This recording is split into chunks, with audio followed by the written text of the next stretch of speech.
베네딕트 옵션이라고 하는 제목의 책이 있습니다. 이 책의 부제가 탈기독교 시대를 사는 그리스도인의 선택, 이런 부제가 있는데요. 제목 그대로입니다. 이 미국 사람이, 이제 저자가 미국 사람인데요. 이 책에서 저자가 주장하는 게 뭐냐 하면은, 지금 미국 사회의 세속화와 타락은 이제 감당하기 어려울 정도로 심각해졌다는 겁니다. 그렇기 때문에 이런 타락한 또 세속화된 그 사회에 물들지 않으려면 그 암흑기였던 6세기에 세워졌던 베네딕트 수도회와 같은 신앙 공동체를 세워서 크리스찬들이 세상과 격리된 생활을 살아야 된다. 이걸 이제 주장하는 책이 바로 이 베네딕트 옵션이라는 책인데요. 사실 그동안에 이런 식의 주장은 거의 그게 먹혀들지 않았습니다. 성과 속을 분리시키는 이원론적인 주장은 용납할 수 없다. 이런 분위기가 대세였는데, 그런데 미국 사회에서, 미국 교계에서 이런 주장을 담은 이 책이 큰 이슈가 되었다는 게 뭘 의미하겠습니까? 이제 미국 사회가 이제 더 이상 돌이킬 수 없을 만큼 타락하고 세속화됐다고 보기 때문에 이제 이런 주장에도 좀 귀를 기울여야 된다, 이런 시각이 많아졌다는 겁니다. 그 책에 보면은 그 자녀를 공립학교에 보내지 말자, 그런 주장도 있는데요. 저자가 왜 이런 극단적인 주장을 펼치는지에 대한 설명을 한번 잠깐 들어보십시오. 이전에 공립학교 교사였던 한 아빠는 9학년이 된 그의 딸이 그부 중 한 명이 동성애자로 커밍아웃을 했을 때 축하해 주지 않는다고 놀림을 당하는데 신물이 나서 딸아이를 기독교 사립학교로 전학시켰다. 이제 이 학교 자체가 대세가 너무나 반기독교적인 이런 쪽으로 흘러가기 때문에 이제는 기독교 학교를 세워서 믿는 애들을 따로 신앙교육을 시켜야 된다, 이런 주장을 하는 내용이 거기 담겨 있는 겁니다. 이런 주장을 하는 책이 베네딕트 옵션인데요. 제가 이 책에서 받은 충격이 하나 있습니다. 1996년도에 미국의 갤럽에서 이제 처음으로 이 조사를 한 거랍니다. 동성 결혼에 대한 미국 사람들의 생각이 어떤가? 이 동성 결혼을 어떻게 생각하십니까? 이렇게 그 설문조사를 했더니 1996년도에 68%나 되는 미국 사람들이 동성 결혼 반대한다, 동성 결혼 안 된다, 그렇게 응답을 했다는 거예요. 그랬는데 그 이후 19년이 지난 2015년도에 갤럽에서 똑같은 질문을 가지고 설문조사를 했더니 완전히 역전이 됐다는 겁니다. 60%가 넘는 미국 사람들이 이제는 동성결혼을 지지한다. 여러분, 바로 이 설문조사 응답이 있던 2015년도에 미국 대법원에서 동성결혼을 합법화한다는 판결이 내려진 거 아닙니까? 세상의 그 판결은요, 그 여론의 분위기, 사람들의 동향, 이거에 영향을 받을 수밖에 없는 거 아닙니까? 그런데 제 마음에 그 두려움을 가져다 준 게 뭐냐 하면은 이런 역전 현상이 일어난 그 상황에 대한 분석이에요. 어떤 분석을 하느냐니까, 미국 사회에서 왜 이런 변화가 일어났나 했더니, 이런 변화는 세월이 흘러감에 따라서 구세대는 사라지고 이제 동성애자들의 권리를 옹호하는 젊은 세대가 대거 등장함에 따라 일어난 일이라는 거예요. 이게 왜 두렵습니까? 지금 우리나라에서, 미국에서 겪고 있는 이 세월의 법칙을 우리나라라고 비껴갈 수 있습니까? 지금 우리 세대는 그래도 이런 그 기존의 어떤 질서를 흔드는 동성애 같은 이런 거에 대하여 격렬하게 반대하면서 유지가 되겠지만, 그러나 우리는 나이 안 먹습니까? 이제 우리 세대가 이제 나이가 많아지고 세월이 흐르고 나이 들고 우리 세대는 죽고 없으시면은 이제 그 다음 세대가 올라오는데, 이 세대 아이들이 우리 세대가 됐을 때 우리도 똑같이 미국처럼 가게 되는 거 아닌가라는 두려움이 있는 거예요. 이런 두려움을 갖고 있다가 보니까 퀴어 축제가 열려지던 그 전후로 잠이 오지 않는 거예요. 어떻게 대응해야 되나? 그래서 지난주 화요일 아침에 전체 교역자들과 함께 제가 이 문제를 거론을 했습니다. 분당 우리 교회가 이런 시대적인 부담감을 가지고 이 동성애 연구소 이런 거 하나 좀 만들면 좋겠다, 할 수 있다면. 그래서 아주 체계적으로 전문가들에 의해 가지고 이것이 학문적으로 분석이 되고, 또 분석이 된 그것을 가지고 전략을 세우고, 무엇보다도 이 분석을 가지고 우리 다음 세대를 향하여 옳고 그름에 대하여 정확한 교육이 좀 일어나면 좋겠다. 그래서 화요일 우리 전체 교육자들, 그리고 화요일 순장반에서 제가 이런 기도 부탁을 나누었는데요, 여러분도 기도해 주시기를 바랍니다. 그래서 정말 우리가 하나님의 이 진리의 말씀이 세월이 흘러도 우리 자녀와 우리 자녀의 자녀 세대까지라도 진리를 가지고 분별할 수 있는 그런 눈을 뜰 수 있도록 하는 게 우리들의 책무이지 않을까. 어쨌든 지금 기독교가 거부당하는 탈기독교 시대를 살아가고 있는 현실이기 때문에요, 저나 여러분 모두가 다 괴로워해야 돼요. 아파해야 됩니다. 저는 젊은 목사님들한테, 후배 목사님들한테 종종 그런 이야기를 합니다. 우리 시대 목회자를 한마디로, 우리 시대 목회자들의 코드를 한마디로 어떻게 표현해야 되지 않느냐. 딱 단어 하나로 규정 짓는다면 나는 고뇌. 오늘 우리 시대 목회자는 고뇌. 막 개척 교회 할 때는 막 고뇌가 많고 교회 유지를 어떡하나 뭐 고민 많이 하다가 교회가 이렇게 커지고 나면은 이제 배가 불러가지고 막 고뇌고 뭐고 다 없어지고 희희낙낙거리면 그것 자체가 변질이에요. 지금 이 시대 자체가 탈기독교화인데 내 한 교회만 잘 돼서 되겠느냐고요. 모두가 다, 이건 목회자들만의 문제가 아닙니다. 모두가 고뇌해야 돼요. 제가 이런 문제로 고뇌하고 고민하면서 묵상했던 말씀이 바로 오늘 본문 마가복음 1장 14절 15절 말씀입니다. 요한이 잡힌 후 예수께서 갈릴리에 오셔서 하나님의 복음을 전파하여 이르시되 때가 찼고 하나님의 나라가 가까이 왔으니 회개하고 복음을 믿으라 하시더라. 지금 이 말씀은요, 예수 그리스도께서 이 땅에 오시고 공적인 사역을 시작하는 첫 출발선상에서 선포된 말씀이에요. 회개하고 복음을 믿어라. 여러분, 지금 기독교가 거부당하는 이 탈기독교 시대를 고뇌하며 살아가는 제가 왜 이 말씀을 다시 꺼내 묵상을 할까요? 등산하다가 길을 잃어버리면은요, 자기의 그 감각을 믿어가지고 요 길이 동쪽이 맞아 그러면서 가면 큰일 난다는 거예요. 등산하다가 길을 잃어버리면 무조건 원점으로 다시 가야 돼. 처음부터 다시 가서 다시 시작을 하지 않으면 이제 해 어두워지고 그러면 큰 사고가 이어질 수 있다는 겁니다. 제가 왜 예수 그리스도의 공생의 사역의 첫 일성인 회개하고 복음을 믿으라는 이 말씀을 왜 묵상을 할까요? 한국 교회는 등산하다 길을 잃어버린 꼴이에요. 지금 탈기독교 사회 보면서 누가 이렇게 만들어버렸는 괴로워하면서 고통해야 되는 시대거든요. 그 등산하다가 길을 잃어버리니까 이제 복음의 첫 출발선상, 그래서 하나님의 나라가 가까웠으니 회개하고 복음을 믿으라는 이 말씀을 가지고 주님이 말씀하시는 이 믿음이 뭔가, 몇 번 말씀을 드렸는데요, 그 가짜 돈을 감별해내는 위조 지폐 감별사 이야기를 기억하실지 모르겠는데요, 우리 생각에 가짜 돈을 찾아내는 감별사라면 막 여러 유형의 가짜 돈을 놓고 막 연구를 할 것 같은데 아니래요. 여러분, 위조 지폐 감별사가 하루 종일 다루는 거는 진짜 돈이래요. 진짜 돈을 연구하고 진짜 돈을 만지고 진짜 돈 냄새를 맡고 진짜 돈 계속 가지고 다니고 진짜 돈에 집중하면은요, 가짜 딱 만지면 느껴진다. 이게 가짜구나.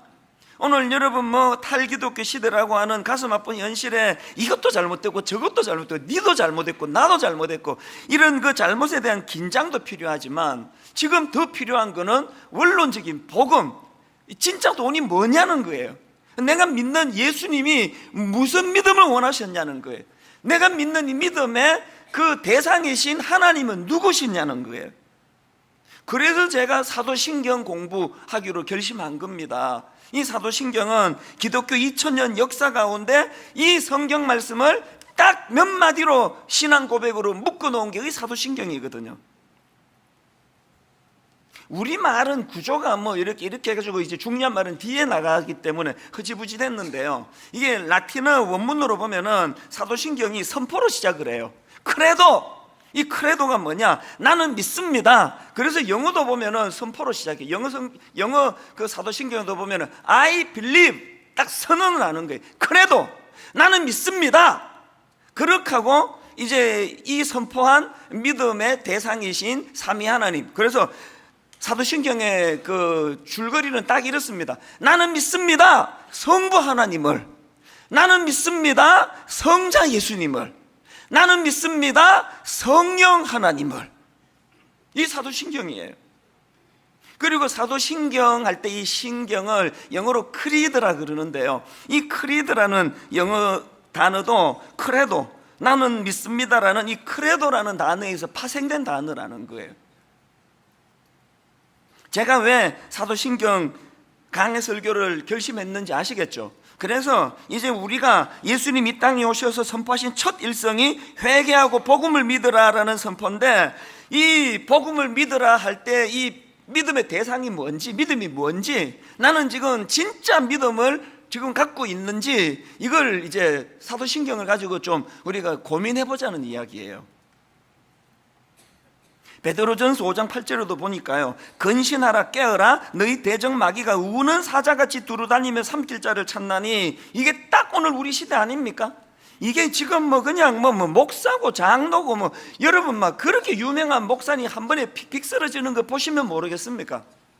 지금 누구를 망라하고 우는 사자와 같이 대적하는 마귀가 우는 사자와 같이 두루다니며 삼킬 자를 찾아다니는 시대인데요, 이런 시대의 대안이 뭐냐? 바로 그 다음 구절의 대안이 나옵니다. 연결해서 한번 보십시오. 8절부터 근신하라, 깨어라, 너희 대적 마귀가 우는 사자같이 두루다니며 삼킬 자를 찾나니 너희는 믿음을 굳건하게 하여 그를 대적하라.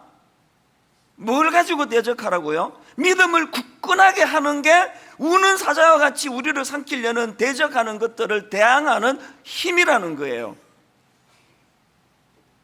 어떤 대적, 어떤 공격 앞에서도 우리가 해야 되는 건, 나는 50년째 예수 믿는데요, 이런 관로가 아닙니다. 난 목사인데요, 이거 아닙니다.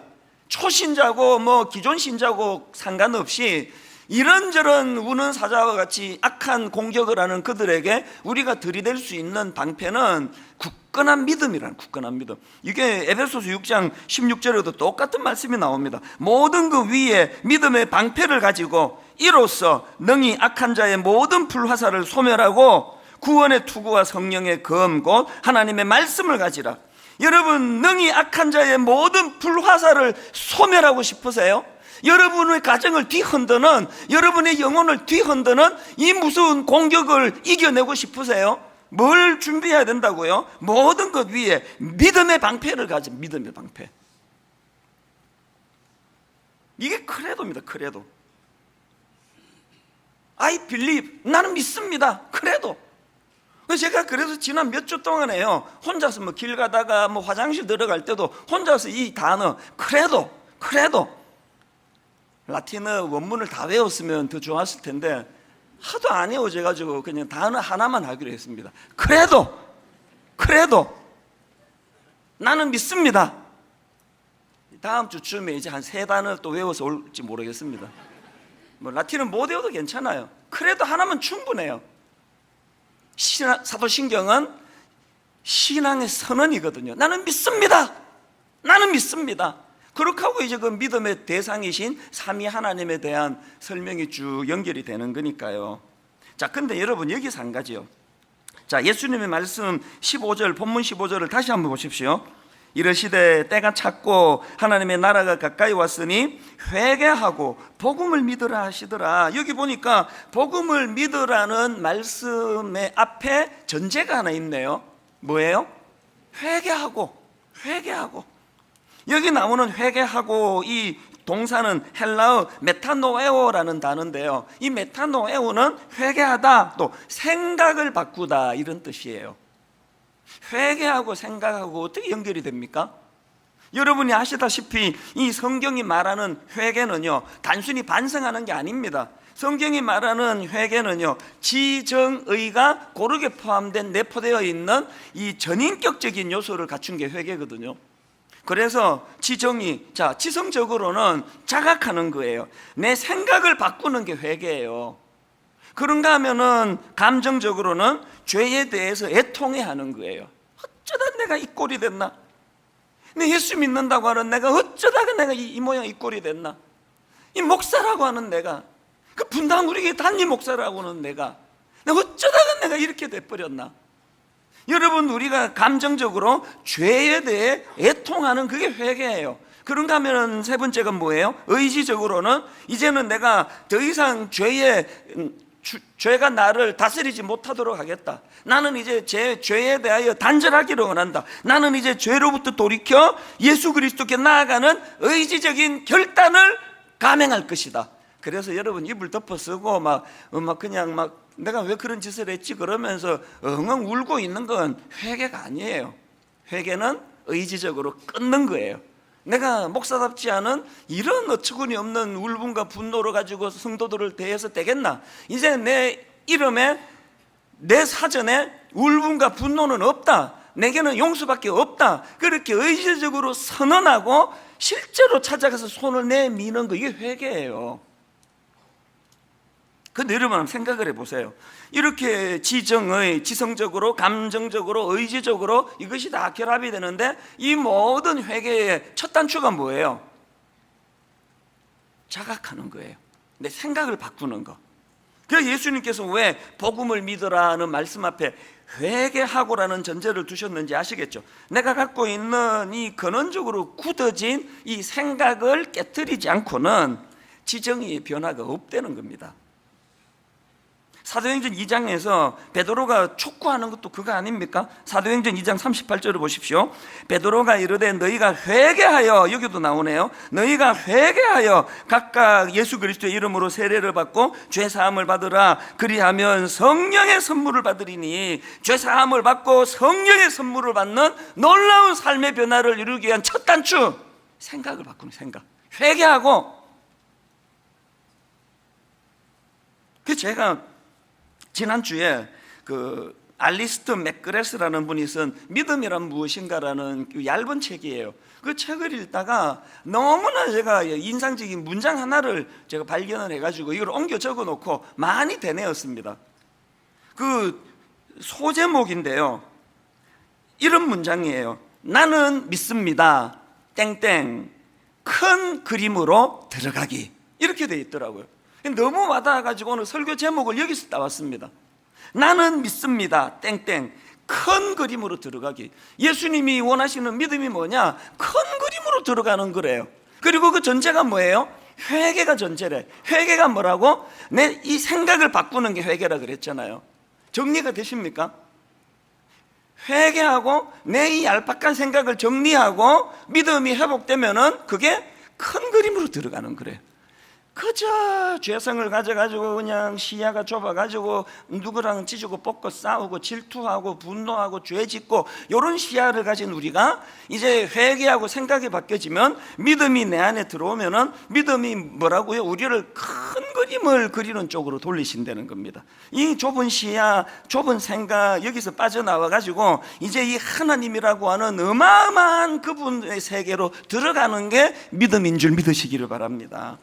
그래서 여러분, 이제 다음 주일부터 이제 사도신경을 우리가 고백하실 때, 이제 여러분 막 원래 알고 있던 거 막 외워가지고 막 외우면서 막 전능하사 천지를 만드신, 그러면서 끝나고 냉면 먹을까 이런 생각이 막 동시에 일어날 수 있는 사도신경은 사절이에요. 그래서 여러분 다음 주일부터 새 사도신경으로 바꿀 거예요. 외우신 거 다 무효가 되도록. 제가 사도신경을 외울 때마다 지금 반성하는 게 그거예요. 아니, 우리 주일학교에서 유치부 때인가 유년부 때인가 사도신경 외우면 막 노트 주고 그래가지고 그 쓸데없이 다 외워가지고, 이게 그냥 눈 감고 줄줄줄 전능하사 그러면서 막 외우면서 이거 예배 마치고 딱지치기 해야지, 이게 동시에 되게 만드는, 이게 너무나 잘못된 거더라고요. 여러분 다음 주일부터 여러분 사도신경을 고백하실 때 외우지 마세요. 절대 외우지 마세요. 그리고 눈 감지 마세요. 자막으로 띄워드릴 테니까요, 두 눈 부릅뜨고 한 단어 한 단어를 결단하면서 선포하는 게 사도신경인 줄 믿으시기를 바랍니다. 그리고 선포할 때마다 이거 기억하십시오. 나는 믿습니다. 그래도 나는 믿습니다. 땡땡 큰 그림으로 들어가기. 매 예배 예문으로 들어갈 때마다 사도신경을 외우면서 선포하십시오. 이제 좁아 터진 요 좁은 세계에 알콩달콩 하던 내가 나는 믿습니다. 믿음의 문을 열고 큰 그림으로 들어가겠습니다. 우주를 창조하신 하나님, 내 아빠 아버지가 되시는데 놀라우신 그 하나님으로 내 시선을 옮기겠습니다. 여러분, 이런 각오를 가지고 사도신경을 예배 때마다 하면은요, 1년만 지나면요, 여기 있는 소인배 다 사라지고 분당 우리 교회는 대인배 성도만 모인 교회가 될 줄로 믿습니다. 큰 그림을 그려나가면 자잘한 그 유혹 이런 거 못 들어옵니다. 우는 사자와 같이 그렇게 공격을 한다 그러는데요, 큰 그림을 그리고 하나님 나라를 생각하고 달리면은 우는 사자 그 고양이 새끼만도 못해요. 뭘 갖고 유혹합니까? 1만 성도 파송 운동이라는 너무너무 분수에도 넘치는 과분한 목표를 하나님 주셔가지고 지난 몇 년 동안 잠을 이루지 못하는 고뇌를 가며 달려갔는데, 그게 저에게 힘들고 어려운 시간도 많았지만 되돌아보니까 큰 그림을 그리는 동안에 죄의 유혹이 없어요. 죄의 유혹이. 그런데 마음이 안 가요. 지금 이 큰 그림을 그려나가는 거가 좋은 거예요. 오늘 새벽에도 36년 만에 우리 청소년 축구가 4강에 진출했다고 새벽 3시인가 3시 반인가 축구한다 그러는데, 저는 새벽 2시 50분에 일어났거든요. 단 한 번도 안 봤습니다. 저는 지금 오늘 말씀을 전한다는 큰 사명을 갖고 가니까 그 청소년 축구 세네갈은 우리 애들한테 맡기고 나는 설교만 준비했어요. 큰 그림을 그려나가면 지금 스코어가 어떻게 됐을까? 하나도 궁금하지 않아요. 여러분, 오늘 저를 따라 한번 선포해 보시겠습니까? 나는 믿습니다가 크레도라 그랬고, 크레도는 사도신경의 첫 단어 선포라 그랬는데요, 이거를 염두에 두고 한번 저를 따라 선포해 보십시오. 나는 믿습니다. 큰 그림으로 들어가기. 나는 믿습니다. 큰 그림으로 들어가기. 이제 앞으로 사도신경을 공부해 나가고 매 예배 때마다 새 사도신경을 외우는 게 중요한 게 아니고요, 눈 부릅뜨고 한마디 한마디를 선포하면서 가슴 벅차게, 아버지 큰 그림으로 들어가기를 원합니다. 하나님의 나라, 하나님의 세계, 하나님이라는 놀라우신 그 이름의 세계로 진입하기를 원합니다. 제가 이 큰 그림으로 들어가기 사도신경을 공부하는데요, 세상에 우리 집 강아지가 얼마나 신령한지, 우리 집 강아지가 너무나 좋은 예화를 저한테 하나 줬어요. 우리 강아지가 우리 동네에서는 굉장히 유명인이에요. 이름이 희락이 아닙니까? 제가 얘를 데리고 산책하면요, 어떤 여자분이 나는 안 쳐다보고 얘가 희락이네 이러는 분이 종종 계세요. 이 희락이가 저에게 놀라운 깨달음을 줬는데 뭐냐 하니까요, 제 아내가 이제 한 번씩 저녁에 얘가 너무너무 좋아하는 그 명태 말린 건지 뭔지 이렇게 좀 커요. 이게 이렇게 큰 거를 주면은요, 툭 던져주는 순간 이 강아지는 그날 저녁에 모든 마음의 평화가 다 사라져요. 이게 너무나 좋아하는 간식이기 때문에요, 이렇게 잘라주면 먹어버려요. 그러나 이렇게 큰 거를 주면은요, 감당을 못해. 너무 벅차가지고. 그래서 이걸 입에 물고요, 숨길 때를 계속 찾아다녀요. 그리고는 이불 밑에다 툭 숨겨놓고는요, 우리 아무도 몰랐거든요. 자기가 다 알려줘요. 그 이불 밑에 앉아가지고 하루 종일 지켜요. 난 지금 그 차까지로 들어갔는데, 제가 지나만 가면은 바짝 긴장하는 게 보여져요. 그러고는 이제 도저히 불안해서 안 됐는지 또 이불 밑에 파들고 들어가서 도로 물고 나와요. 그리고 또 숨길 때를 찾다가 도저히 안 되니까요, 물고 저녁 내내 물고 있어요. 해주고 이제 이렇게 있는데요, 제가 이쁘다고 이렇게 쓰다듬어 주러 가면은요, 완전 긴장이에요. 이거 뺏으러 왔나 해가지고요. 그래서 제가 이렇게 머리 쓰다듬으면 어떨 때는요, 경고를 보내요. 너 이거 건들면 주인이고 뭐고 물어, 이런 경고를 보내는 거예요. 근데 너무 안타깝잖아요. 야, 내가 줬는데 왜 뺏어 먹겠니? 그러고 나 그거 안 먹는다. 제 아내가 한 번씩 저녁에 또 명태인지 뭔지 이렇게 간식을 툭 던져주고 얘가 물고 있으면 내가 이렇게 비아냥거려요. 강아지 괴롭히니까 그렇게 좋니? 괴롭히는 거거든요. 그래서 제가 그거를 보면서요, 이게 좁은 시야를 가져서 그렇거든. 이 강아지는 그냥 지 좋아하는 명태 말고는 안 보여요. 그 주신 분도 안 보이고, 아무도 안 보여요. 명태만 보여요. 명태만. 요것만 내가 지켜야 되겠다. 그래서 그보다 훨씬 맛있는 거 줘도요 안 먹어요. 절대 안 먹어요. 요것만 지켜야 되겠다는 거예요. 이게 우리 아닙니까 이게? 여러분 이게 우리 아닙니까? 뭐 하나님도 안 보이고 뭐 주신 분도 안 보이고 뭐 요거 내가 갖고 있는 요거 뭐 누가 뭐 조금만 다가오면은 막 경계하고. 요즘에 우리 애 셋 다 20대니까요 요즘에 제가 잔소리를 교육을 많이 시키고 있는데 반복해서 하는 이야기가 뭔지 아십니까? 너 내 얘기 한번 들어봐. 운전하는 입장에서 제일 긴장된 순간이 언젠지 아니? 저기서 그 4살 먹은 애, 5살 먹은 애가 공놀이하고 있으면 모든 운전자는 초긴장 상태야. 왠지 아니? 4살 먹은 애는 시야가 얼마나 좁은지 지가 좋아하는 공밖에 안 보여. 이게 길거리인지 차가 오는지 아무것도 안 봐. 이 공이 이렇게 길거리로 떨어지면 공만 보기 때문에 차 다니는 길거리로 확 뛰어드는 게 4살 먹은 애기 때문에, 이렇게 시야가 좁은 게 어린애기 때문에 그런 애들이 공놀이하면 모든 운전자 다 긴장해. 너 그렇게 안 살면 좋겠다. 우리 모두가 다 이런 메시지에 귀를 기울여야 되는 거 아닙니까? 자기가 그 탐욕적인 그 공 하나에만 집중해가지고 이게 자기 인생을 어디로 파멸시키는지, 이게 자기를 어떤 길로 몰고 가는지 아무 생각도 못하는, 이게 우리 죄성을 가진 인간이기 때문에, 그래서 그래도 나는 믿습니다. 큰 그림으로 들어가기, 그 간식을 주신 주인을 알고 그 주인의 성품을 안다면, 우리 주인이 그래도 목사인데 줘놓고 다시 뺏겼나? 나는 그래도 주인을 믿습니다. 그러면 그 강아지에게 얼마나 마음의 평안이 올 거 아닙니까? 너무나 좋은 예화를 제공했기 때문에 오늘 저녁에 내가 명태 하나 던져줘야지. 또 하나 살펴볼 게 있는데요, 제가 앞에서 그 사도행전 2장 38절 인용해 다시 한번 보십시오. 베드로가 이르되 너희가 회개하여 각각 예수 그리스도 이름으로 세례를 받고 죄 사함을 받으라. 그리하면 성령의 선물을 받으리니, 여기 나오는 회개가 메탄노예요. 익숙한 생각과 생활 방식을 바꾸는 차원에서의 회개라 그랬잖아요.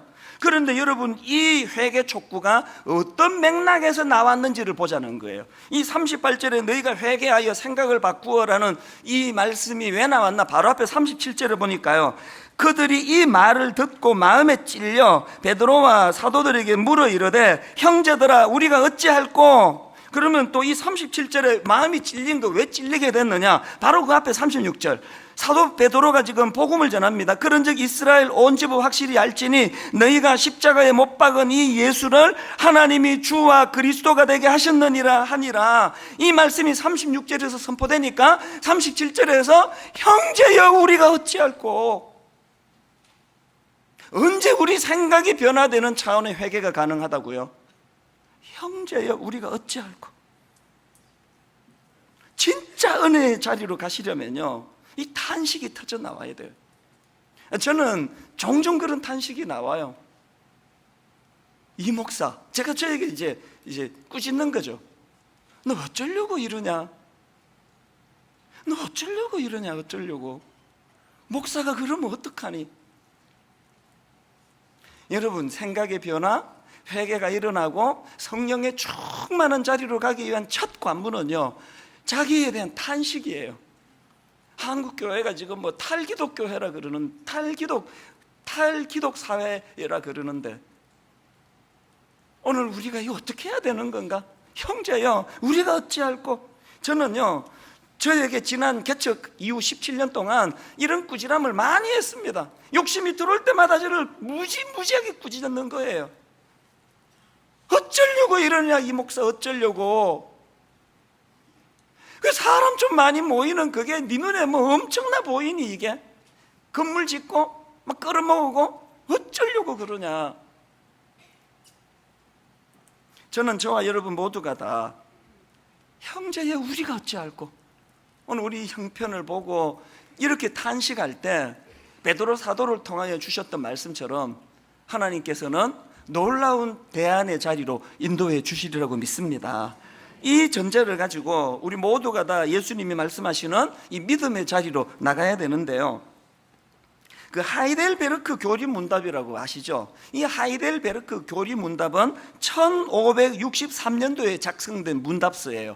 이 하이델베르크 교리문답도요, 기독교 2000년 역사 가운데 우리 윗대 조상들이 우리들에게 남겨준 너무나 소중한 유산입니다. 이 하이델베르크 교리문답 21문에 보니까 또 믿음 문제를 다루는데 보십시오. 참된 믿음이란 무엇입니까? 여기도 지금 믿음이 나오죠.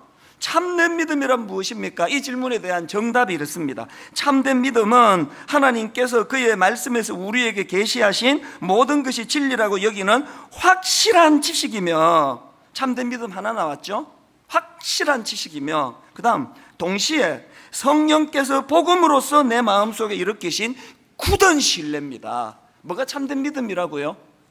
말씀을 바탕으로 한 확실한 지식. 여기서 한국교회가 벌써 지금 이게 기초가 흔들리는 거 아닙니까? 지금 확실한 믿음, 확실한 지식이 없는데 어떻게 거기에 굳은 믿음이 나오겠냐고요.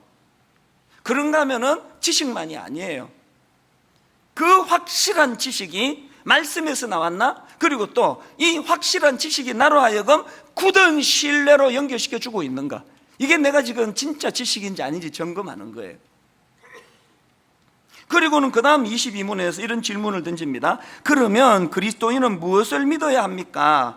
정답, 복음에 약속된 모든 것을 믿어야 합니다. 이 복음은 보편적이고 의심할 여지 없는 우리의 기독교 신앙의 조항들인 사도신경이 요약하여 가르쳐줍니다. 왜 사도신경 공부해야 되는지 아시겠죠? 이것 한번 따라해 보시겠습니까? 사도신경 공부하는 내내 우리가 추구할 두 가지. 첫째가 뭐, 따라해 보세요.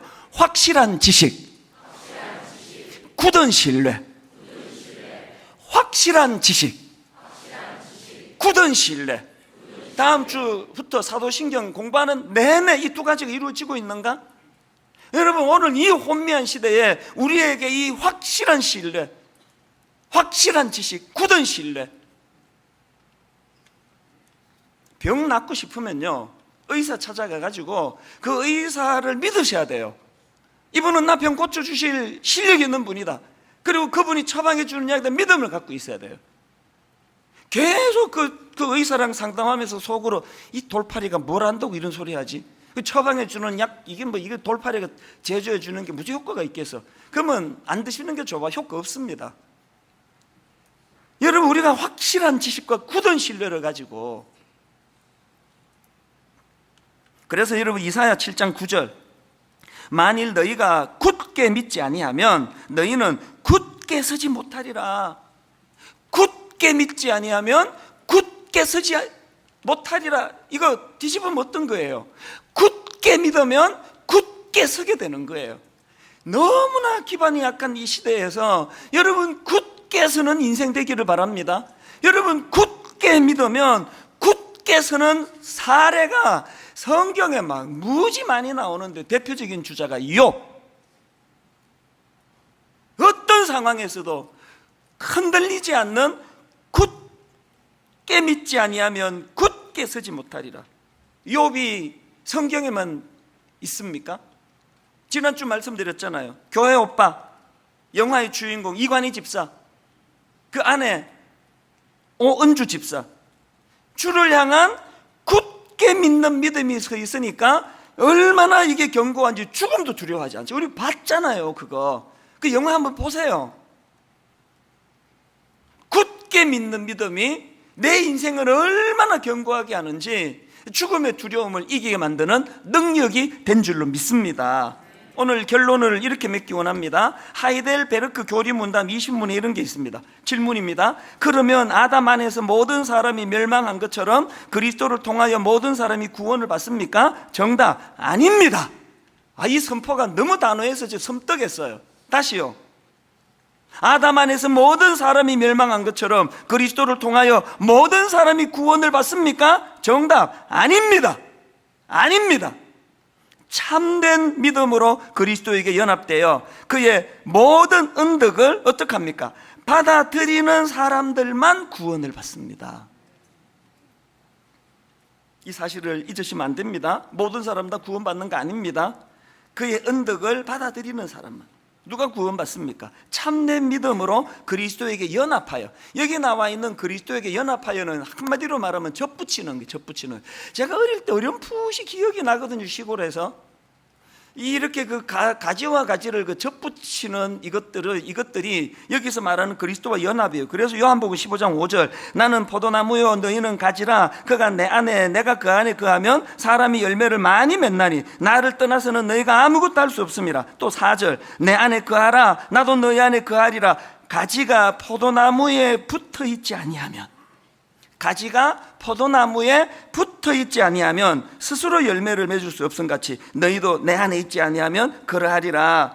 오늘 우리가 이제 사도신경에 대한 기대감을 가지고 문을 열고 들어갈 때 그래도 나는 믿습니다라고 선포할 때에 그것이야말로 바로 우리가 이 마른 막대기 같은 우리가 예수 그리스도와 연합하는, 그분과 접붙여지는 놀라운 은혜를 깨닫는 믿음이, 지식이 되기를 원합니다. 한 가지 말씀만 더 드릴게요. 최근에 알게 된 찬양 중에요, 깨뜨린 옥합이라는 제목의 찬양이 있는데, 제가 이 찬양 오늘 부르진 않겠지만 너무 제가 감동을 받습니다. 시작이 이래요. 내가 주님 앞에 무엇입니까? 마른 막대기가 아닙니까? 형제, 우리가 어찌할꼬? 이거로 믿음이 시작된다 그랬죠. 회개가 시작된다 그랬죠. 은혜의 첫 출발이 내가 주님 앞에 무엇입니까? 이 자가 마른 막대기가 아닙니까? 그 다음 가사를 보세요. 내가 당신 앞에 쓸모없었던 타다 남은 죄가 아닙니까? 마른 막대기 같은 인생이에요. 꽃을 피우고 싶은데 마른 막대기가 꽃을 피웁니까?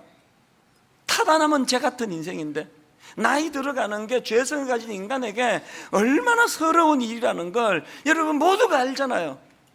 이게 그리스도가 없는 나이 들면요, 내 인생이 타다 남은 죄 같아요. 그래서 하나님 앞에 탄식하며 이 찬양이 가사가 이렇습니다. 나를 도우소서, 나를 일으키소서, 나와 동행하사 힘주시고 내 영혼 기쁨을 얻게 하시어 내 영혼 만족케 하소서. 마른 막대기 같은 자기, 타다 남은 죄 같은 자기를 절망하지 않고 은혜를 구하는 도구로 썼더니요, 2절 가사가 이렇습니다. 내가 주님 앞에 무엇입니까? 보혈로 사신 자 아닙니까? 그 다음 가사, 나는 당신 앞에 깨뜨린 옥합, 더려진 사랑이 아닙니까? 말이 달라졌죠. 마른 막대기 같은 쓰잘데없는 쓸모없는 인생이었는데 나는 당신 앞에 깨뜨려진 옥합입니다. 나는 당신 앞에 더려진 사랑이 되었습니다. 오늘 저는 현실의 마른 막대기 같은 나를 보며 어젯밤 내내 형제여 우리가 어찌할꼬? 어떻게 하면 좋으냐? 이 목사 너 어떻게 하려고 이러냐? 그 고뇌의 밤을 보내고 난 성도님들에게 이제 하나님, 이런 나 같은 거 주님과 연합되어 마른 막대기 같은 내가 포도나무 되시는 주님과 접붙여져서 이제는 하나님, 저는 주님께 드려진 옥합이 되기를 원합니다. 오늘 이 말씀을 쭉 되돌아보시면서 설교의 결론을 이 찬양으로 맺기를 원합니다. 주님 나를 부르시니 두려움 없이 배에서 나아가리라. 주님 나를 부르시니 주님 내게 오라시니. 우리 가사를 생각하시면서 함께 이 찬양 불러보기 원합니다. 주님 나를 부르시니 주님 나를 부르시니 두려움 없이 배에서 나아가리라. 주님 나를 부르시니 주님 내게 오라시니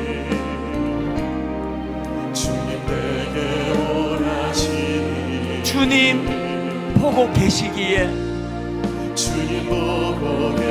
의심치 않고 바다를 걸어가리라.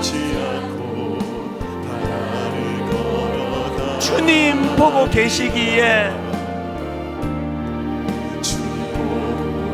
주님 여기 계시기에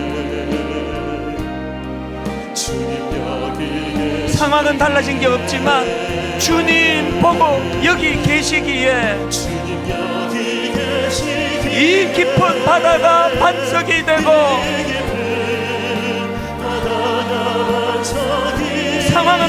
게 없지만 주님 여기 계시기에 반석 위를 내가 걸어가리라. 상황은 달라진 게 없지만 주님 여기 계시기에 저 거친 파도가 반석이 되고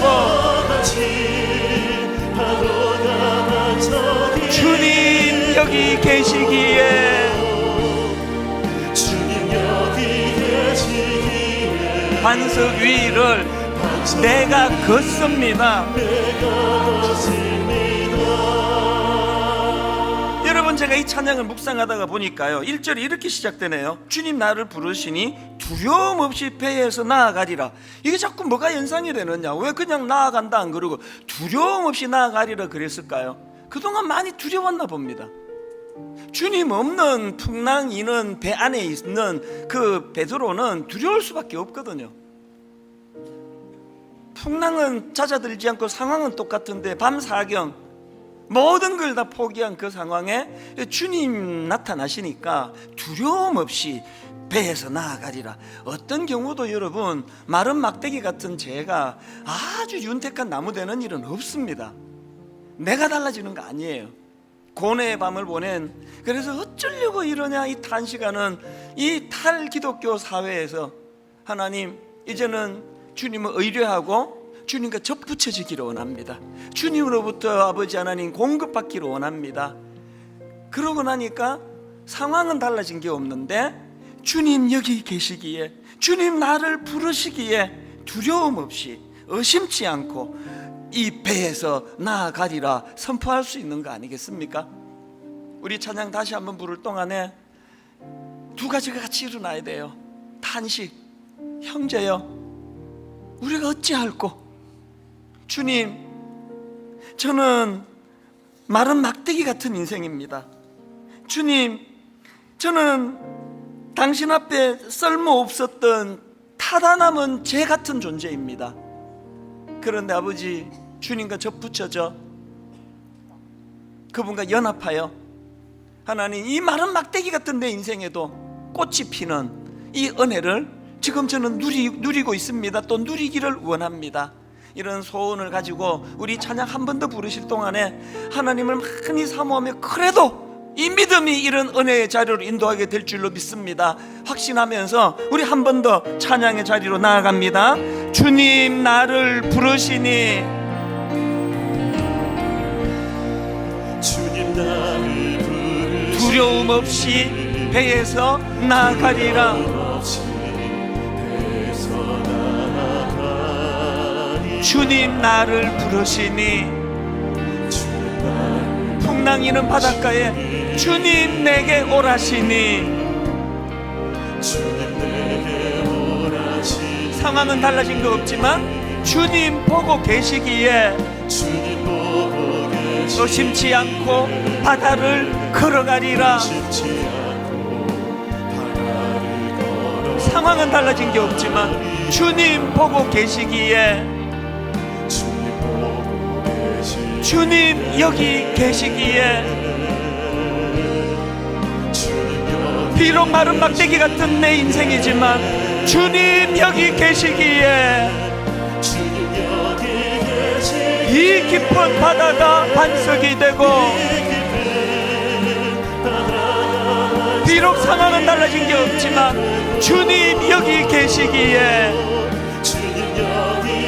반석 위를 내가 걸어가리라. 형제여 우리가 어찌할꼬 이 탄식을 가지고 그럼에도 불구하고 주님 여기 계시기에 저 거친 파도가 반석이 되고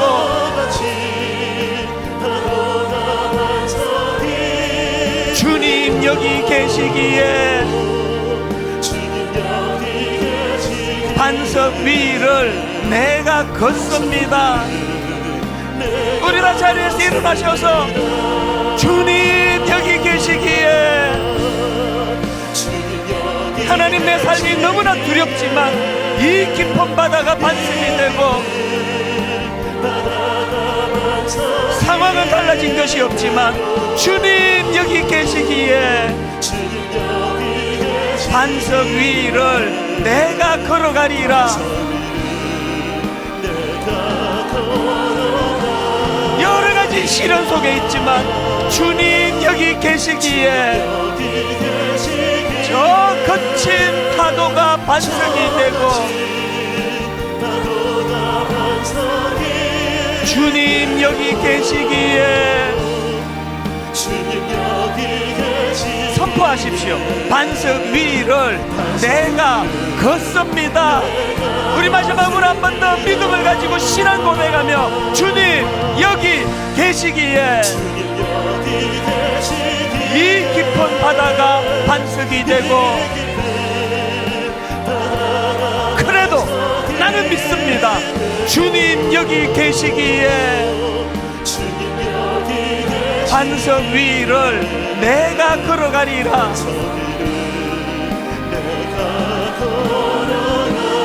나는 믿습니다. 주님 여기 계시기에 저 거친 파도가 반석이 되고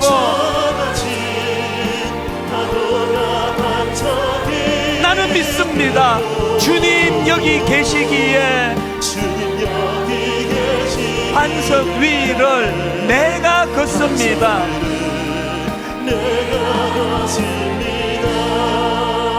오늘 이 말씀을 마음에 담고 아버지 하나님을 향한 정확한 지식이 있기 원합니다.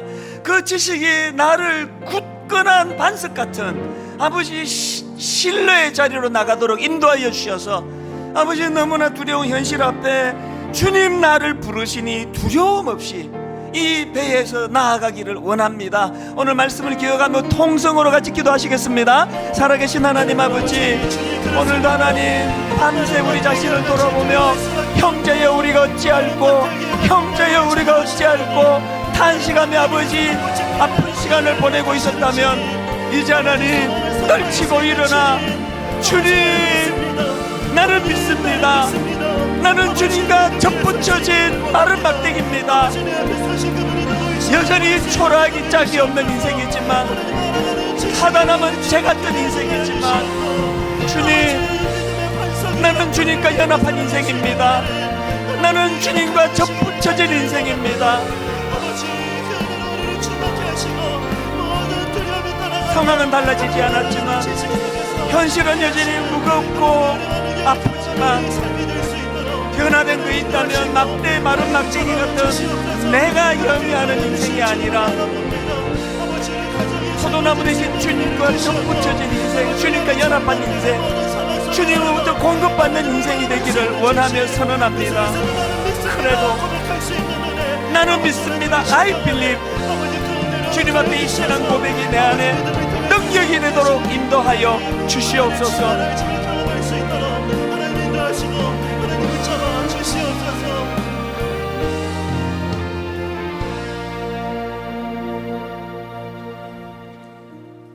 죄성을 가진 우리 인간은 세월이 갈수록 자신감이 자꾸 떨어지고 잘할 수 있었던 것들이 자꾸 퇴보가 되고 옛날에 하지 않던 실수 자꾸 하고 그러면서 내가 타다남은 죄가 돼버리는 건 아닌가. 그렇게 초라해지기 쉬운 그것이 우리 인생의 마지막이고 끝인데 하나님 오늘 이렇게 연약한 우리 인생이 절대로 꽃을 피울 수 없는 마른 막대기 같은 우리 인생이 내가 애써서 꽃 피우는 마른 막대기가 되는 것이 아니라 주님과의 연합, 주님과 접붙여지기를 원합니다.